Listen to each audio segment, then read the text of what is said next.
రైతులారా, ప్రపంచ ఆరోగ్య సంస్థ ప్రకారం ప్రపంచ జనాభాలో 10% మంది ప్రతి సంవత్సరం ఫుడ్ పాయిజనింగ్తో బాధపడుతున్నారు.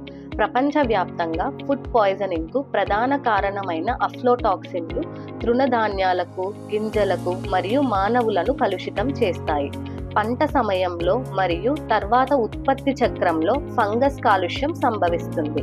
కాబట్టి మైకోటాక్సిన్లను తగ్గించడం సవాలు అనే చెప్పుకోవచ్చు. కీటకాలు ప్రత్యక్షంగా లేదా పరోక్షంగా ఫంగస్ మరియు మైకోటాక్సిన్ల తదుపరి ఉత్పత్తికి దోహదం చేస్తాయి.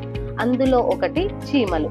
శాస్త్రవేత్తలు పరిశోధనల ప్రకారం చీమల ద్వారా ఫంగస్ వ్యాప్తి చెందుతుందని ప్రకటించారు.